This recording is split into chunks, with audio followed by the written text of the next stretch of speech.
Guys, mga harvest kami sa ng kamote. So malapit lang. Bahay ito na. So nilagay ito kasi ng kapatid ko sa sako. Bunga ng talong. Excited na siya ng kamote. Tawag ta. Maano na kami. Ano ni ganito? Ala! Ala! Susdoko! Ang laki! Wow, isang sako to. May ano pa to eh. Anong tawag to? May kahoy ka na nilagay na kailan yun? Yung buwan na tinanim mo. Ay, wala ba? Wow, ang haba. Sana all. Dako. Wow! Inayo ba si mapuksi? Wow! Ayan na. Baby! Ang haba. Okay. Compost gid mo. Hindi mo na kailangan magtanim. Magano to bili. Dito sa taas. Tinamnan niya lang to ng mga ilang piraso. Mayara pa yan. Sige lang bala. Tiwala lang sa sarili. Ana? Wow! Yan, sabi ko na nga eh. Tiwala lang sa sarili. Ang haba. Wow.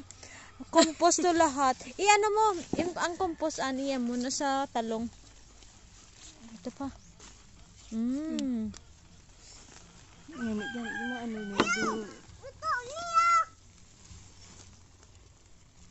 Compost lahat to eh, yung isa-isang sako.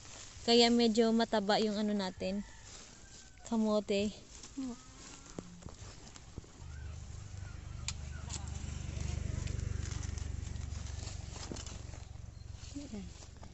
Wala na. Mayara pa. Ito kay kwanto ka.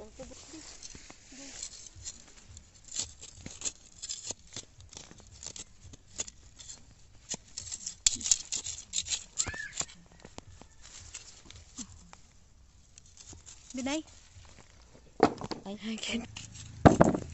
Ito na. Hindi pa kami tapos. Ayan busy sila ni nanay na gapangalis ang kamote. Tawag sa amin, nangunguha kami ng kamote. Ito di ba? Kuha ko agad. Yan. Kita ko sa inyo yung papaya. Okay. Papaya. Talong, pang torta, pwede na. Ito pa. Itong papaya na kinuha natin last time. Native na papaya. Papaya. Malapit ng mahinog.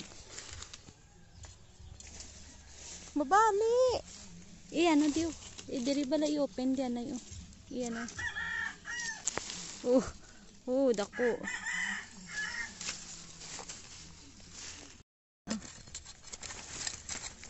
Maliit lang yata to. Liit lang. Cute.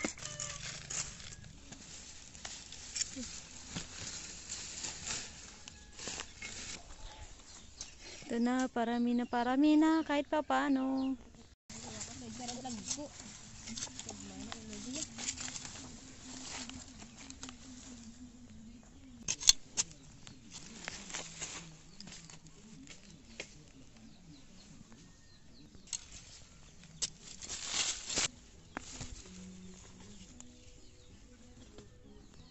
Ito na po yung na-harvest namin sa first harvest namin sa kamote dito.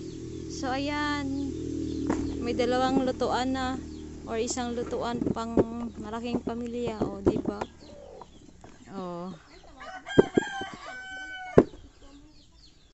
May nakita ako. May naglilimlim doon na manok. Yan siya. Yun ito. Yan.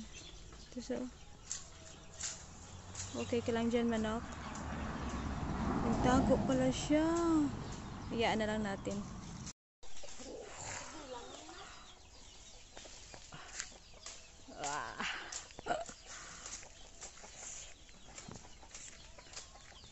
No, di ba? Hindi mo na kailangan mag-exercise. Nag-ano lang ako ng kamote. Oh, grabe.